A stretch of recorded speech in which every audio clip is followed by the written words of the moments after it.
നഗരസഭ ഉണ്ടായ തുടക്കം മുതലുള്ള ആദ്യ കാലഘട്ടത്തിൽ ഞാനൊരു 4 വർഷം സ്റ്റാൻഡിംഗ് കമ്മിറ്റി ചെയർമാനായും പിന്നെ വൈസ് ചെയർമാനായിട്ടാണ് പ്രവർത്തിച്ചത്.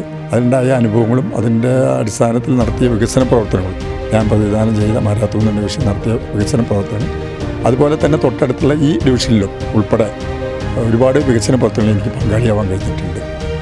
വടക്കാഞ്ചേരി നഗരസഭ എങ്കക്കാടിലാണ് ഇപ്പോൾ ഉള്ളത്. LDF സ്ഥാനാർത്ഥി സോമനാരായണൻ നമ്മുടെ ഒപ്പമുണ്ട്. സോമേട്ട, ഓക്കെ, എങ്ങനെയുണ്ട് പ്രചരണ പ്രവർത്തനങ്ങളൊക്കെ? എങ്ങനെയുണ്ട്? വളരെ ഉഷാറായിട്ട് നടക്കുന്നു. നല്ല പുരോഗതിയുണ്ട്, നല്ല ആത്മവിശ്വാസമുണ്ട്. എങ്കക്കാട് ശ്രീ മധുവിനുമായി വളരെ യോജിച്ചാണ് ആ കാലഘട്ടത്തിൽ പ്രവർത്തിച്ചിട്ടുള്ളത്. അതിൻ്റെ ഒരുപാട് നേട്ടങ്ങൾ ഈ വാർഡിൽ ഉണ്ടായിട്ടുണ്ട്. അതുകൊണ്ട് തന്നെ അതൊക്കെ എനിക്ക് എൻ്റെ ഈ തെരഞ്ഞെടുപ്പിൽ പ്രതിഫലിക്കും എന്നാണ് എനിക്ക് തോന്നുന്നത്. അപ്പോൾ എത്ര ഘട്ടങ്ങളായി ഈ പ്രചരണം? ഞാൻ ഒരു റൗണ്ട് എല്ലാ സ്ഥലങ്ങളിലും എത്തിക്കഴിഞ്ഞു. പിന്നെ അത്യാവശ്യം സ്വകാര്യ നമ്മൾ പ്രധാനപ്പെട്ട വ്യക്തികളെ എല്ലാവരും കണ്ടു കഴിഞ്ഞിട്ടുണ്ട്. ഇനി കുറച്ച് ആളുകളെയും കൂടി കാണാനുണ്ട്. അതിനുവേണ്ടിയുള്ള പരിശ്രമത്തിലാണ്.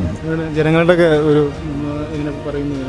വീടുകളിലേക്ക് കയറി ചെല്ലുമ്പോൾ അവർ വളരെ നല്ല നിലയിലാണ് സ്വാഗതം ചെയ്യുന്നത്.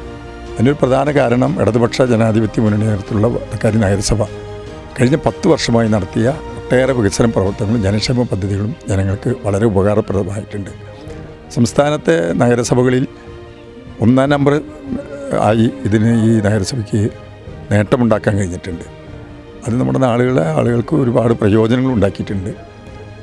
ലൈഫ് പദ്ധതി മൂലം ഒട്ടേറെ ആളുകൾക്ക്, ആയിരക്കണക്കിന് ആളുകൾക്ക് വീട് ലഭിച്ചിട്ടുണ്ട്. അതുപോലെ തന്നെ ഭൂമിയില്ലാത്ത പാവപ്പെട്ട ആളുകൾക്ക് ഭൂമി ലഭിച്ചിട്ടുണ്ട്. പെൻഷൻ തന്നെ ഒരുപാട് ആളുകൾക്ക് ഈ കാലഘട്ടത്തിൽ മുമ്പുണ്ടായിരുന്ന പഞ്ചായത്തിലുണ്ടായിരുന്ന 10 വർഷം മുമ്പുണ്ടായിരുന്നതിനേക്കാൾ ഇരട്ടിയിൽ കൂടുതൽ ആളുകൾക്ക് ഇന്ന് പെൻഷൻ വിവിധ ഡിവിഷനുകളിൽ ഇന്ന് കിട്ടുന്നുണ്ട്.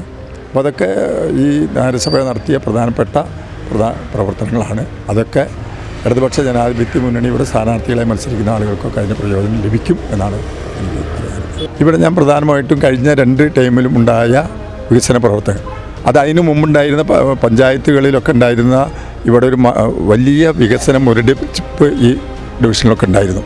അതിന് വലിയൊരു മാറ്റം വന്നത് ഈ കഴിഞ്ഞ 10 വർഷത്തിനുള്ളിലുണ്ടായ ഇവിടുത്തെ ജനപ്രതിനിധികൾ ശ്രീ മധു പിന്നെ ഷീല മുരളി, ഇവർ 2 പേരുമാണ് കഴിഞ്ഞ 2 തവണയും ആയിട്ടുണ്ടായിരുന്നത്.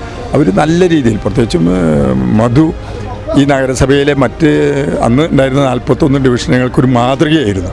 അത്രയധികം വികസനം, ഒരു വലിയ ശാസ്ത്രീയമായ രീതിയിൽ തന്നെ വലിയ ഒരു ദീർഘവീക്ഷണത്തോടെയുള്ള ഒരു വികസന പദ്ധതികളാണ് ഈ ഡിവിഷൻ നടപ്പാക്കിയത്. അത് തീർച്ചയായും ഈ വാർഡിൻ്റെ പൊതുവായ വികസനത്തിന് വലിയ പ്രയോജനം ചെയ്തിട്ടുണ്ട്. അപ്പോൾ ഈ നമ്മൾ നിൽക്കുന്ന ഈ സ്ഥലം തന്നെ ഇതൊരു വെറും ചെളിക്കുണ്ട് പോലെ നിന്നിരുന്ന സ്ഥലം ഇന്നത് ഇവിടുത്തെ മനോഹരമായ ഒരു ഇടമായി ഇവിടെയുള്ള ആളുകൾക്ക് വന്നു കൂടാനും ഒത്തുചേരാനും ഒക്കെ ഉള്ള സൗകര്യമുള്ള ഒരു സ്ഥലമായി ഇത് മാറിക്കഴിഞ്ഞിട്ടുണ്ട്. ഇതിനൊപ്പം തന്നെയാണ് ഉങ്ങന്തറ എന്ന് പറയുന്ന ഈ ഡിവിഷനിലെ മറ്റൊരു സ്ഥലം. ഇത് പൊതുവായ ആളുകൾക്ക് വന്നിരിക്കാനും അതിനൊക്കെ വളരെ അതിനാവശ്യമായ തരത്തിലാണ് ഇതെല്ലാം ചെയ്തിട്ടുള്ളത്. അത് ചുവന്ന മണ്ണാണ്. ചുവപ്പിനോട് എല്ലാ കാലത്തും ആഭിമുഖ്യം കാണിച്ചിട്ടുള്ളൊരു മണ്ണാണ്. അതുകൊണ്ട് തന്നെയാണ് ഞാൻ എൻ്റെ പാർട്ടിയുടെ ചിഹ്നമായ അരുവാൾ ധാനിക്ക് അടയാളത്തിൽ മത്സരിക്കാനും തീരുമാനിച്ചത്. വേറൊരു രസകരമായ കാര്യം, സോമേട്ടൻ ആദ്യം മുതൽ ചെരുപ്പിട്ടിട്ടില്ല എന്ന സംഭവം ഉണ്ടായിരുന്നു. ഇപ്പോൾ ചെരുപ്പിടാൻ തുടങ്ങിയെന്ന് പറയുന്നു. എന്താണ് അതിൻ്റെ ഒരു? ചെരുപ്പിടുന്നതും ഇടാത്തതൊക്കെ എൻ്റെ വ്യക്തിപരമായ വിഷയമാണ്. ചെരുപ്പിടാതിരുന്നതിന് അന്ന് ചില ശാരീരികമായ ചില കാരണങ്ങളുണ്ടായിരുന്നു. അതുകൊണ്ട് അത് വേണ്ട തീരുമാനിച്ചാണ്. പിന്നീട് അതിന് വലിയ കുഴപ്പമില്ല എന്ന് കണ്ടപ്പോൾ ഞാൻ ഇടാൻ തീരുമാനിച്ചു. പ്രവർത്തനത്തിൽ കുന്നും മലകളൊക്കെ കയറി ഇറങ്ങാൻ ചെരുപ്പ് ഒരു പ്രാധാന്യമാണ് എന്നത് തോന്നിയോ? അത് തോന്നിയിട്ടില്ല. ചെരുപ്പിടാതിരുന്ന സമയത്ത് ഞാൻ ഈ കുന്നും മലയൊക്കെ ധാരാളം കയറിയിട്ടുണ്ട്. അതൊന്നും ഒരു പ്രശ്നമായിരുന്നില്ല. അത് ഞാൻ പറഞ്ഞില്ല, അതൊരു വ്യക്തിപരമായ നമ്മുടെ ചില വിഷയങ്ങളുണ്ട്, ശാരീരികമായ ഒരു കാരണം കൊണ്ട് വേണ്ടാന്ന് വെച്ചു. പിന്നീട് അത് ഇടുന്നതുകൊണ്ട് കുഴപ്പമില്ല എന്ന് തോന്നി കഴിഞ്ഞ് വിട്ടു മാത്രമല്ല. അത് ഇതുമായിട്ട് കൂട്ടി കഴിക്കേണ്ട കാര്യമില്ല. ഒരു ചർച്ചയാണല്ലോ, ഒരു ചെരുപ്പിടാൻ തുടങ്ങിയ ചർച്ചയാണല്ലോ. എനിക്കറിയാം, അങ്ങനെ ഒരു ചർച്ച ഉണ്ടെന്ന് എനിക്കറിയില്ല. ഏതായാലും അതിൽ വേറെ പ്രത്യേകിച്ചതും അതിൽ ഇല്ല. എന്തായാലും ഈ വാർഡിൽ വൻ ഭൂരിപക്ഷത്തോടെ ജയിക്കട്ടെ എന്ന് ആശംസിക്കുകയാണ്.